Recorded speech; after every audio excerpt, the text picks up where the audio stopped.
Continuando con el análisis de los circuitos rectificadores, nos toca analizar lo que es un rectificador de onda completa del tipo puente. Este circuito corresponde a un rectificador de onda completa del tipo puente que consta de un puente de 4 diodos, conocido como puente de diodos o puente de Graetz. Bien, para analizar cómo funciona este circuito, primeramente se va a proceder a simular el mismo durante un pequeño tiempo que sirva para realizar el análisis del circuito. Bueno, como se observa, la señal de entrada corresponde a una señal alterna del tipo senoidal, es decir, que toma tanto valores positivos como negativos. Esta es una señal senoidal. Es alterna porque toma valores tanto positivos como negativos, mientras que la señal de salida es una señal de tipo continua pulsante, es decir, que toma valores o positivos o a lo sumo cero en estos puntos. Que a diferencia de la señal de salida de un rectificador de media onda, donde en este sector antes no teníamos tensión, en este tampoco y en este tampoco, ahora sí disponemos de tensión, ¿ve? Disponemos de tensión, disponemos de tensión, ¿ve? Disponemos de tensión. Para entender cómo funciona esto, por qué es así, se procede a analizar cómo va a responder dicho circuito cuando primeramente ingresa el semiciclo positivo de la señal de entrada y luego el semiciclo negativo de la misma. Cuando ingresa el semiciclo positivo de la señal de entrada, nosotros tenemos que el nodo 2 queda un potencial positivo y el nodo 1 un potencial negativo. Bien, es decir, que el potencial en el nodo 2 es mayor que en el 1, haciendo ello que en este nodo tenga un potencial mayor que en este.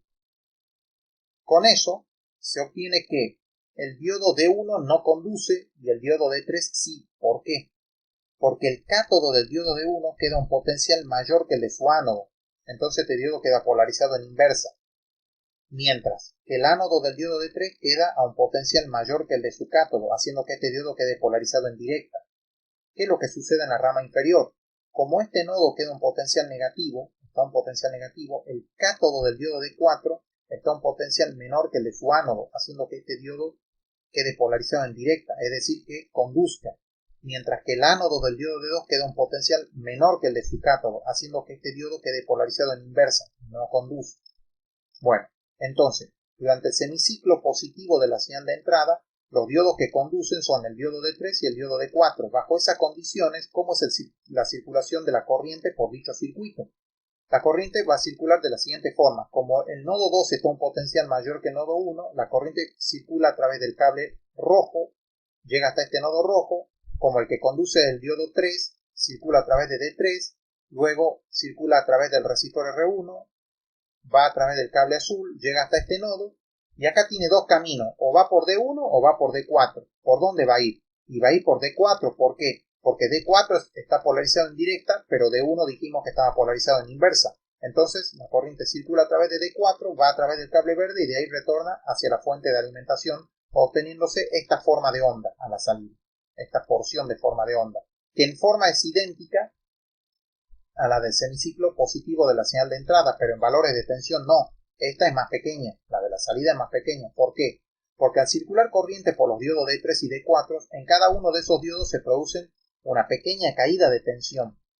Bien, en otras palabras, si yo a la forma de onda, a cualquier valor de tensión del semiciclo positivo de la señal de entrada, le resto la caída de tensión en el diodo D3 y la caída de tensión en el diodo D4, voy a obtener la forma de onda, esta de acá, esta que estoy marcando con el puntero del mouse. Bien, por ejemplo, tomemos un valor conocido, supongamos el más fácil de todo, el pico. Si tomamos el valor pico del semiciclo positivo de la señal de entrada y le restamos la caída de tensión en el diodo D3 y la caída de tensión en el diodo D4, vamos a obtener el valor pico correspondiente a la tensión de salida del rectificador. Bien, perfecto. Ahora, ¿qué sucede cuando ingresa el semiciclo negativo de la señal de entrada? Durante el semiciclo negativo, nosotros tenemos que el nodo 2 queda un potencial menor que el nodo 1. Bien, es decir, este nodo rojo queda un potencial menor que este nodo verde.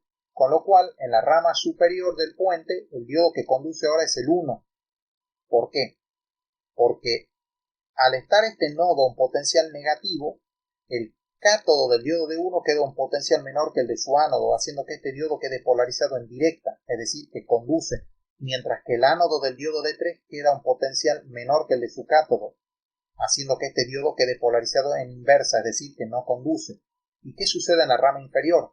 Al estar este nodo verde a un potencial positivo, eso hace que el cátodo del diodo D4 quede a un potencial mayor que el de su ánodo. Eso hace que el diodo D4 quede polarizado en inversa, es decir, no conduce, mientras que el ánodo del diodo D2 queda a un potencial mayor que el de su cátodo, dejando este diodo polarizado en directa, es decir, que sí conduce.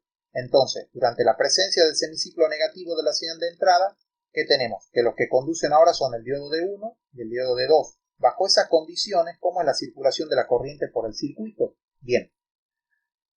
Tratándose del semiciclo negativo, tenemos que entonces en nodo 1 está un potencial mayor que el nodo 2, entonces la corriente va a circular por el cable verde, llega hasta este nodo verde, como ahora el que conduce es el diodo D2, la corriente va a través de D2, llega a este nodo azul, circula a través de R1, va por el cable azul, llega hasta este nodo azul, pero ahora ¿quién conduce? ¿D1 o D4? D1 es el que conduce, entonces la corriente va a través de D1, llega a este nodo rojo y retorna por el cable rojo hacia la fuente de alimentación, obteniéndose ahora esta otra porción de forma de onda a la salida del rectificador. Y así, cuando vuelve a ingresar de nuevo el semiciclo positivo, vamos a tener esta forma de onda. Cuando vuelve a ingresar el semiciclo negativo, vamos a tener esta otra forma de onda, y así sucesivamente. Como se puede observar, la tensión a la salida del rectificador o es positiva o en estos puntos en particular es cero, pero nunca es negativa. ¿Eso qué significa? Que la tensión que tenemos a la salida del rectificador es una tensión del tipo continua, pero no es continua pura, es continua pulsante, es decir, va pulsando. Bien. Más adelante, en futuros videos, se va a analizar el bloque encargado de mejorar esta forma de onda. Pero por lo pronto, este es el análisis más básico del funcionamiento de un rectificador del tipo onda completa. De onda completa, obviamente, del tipo puente de Graetz. Bien.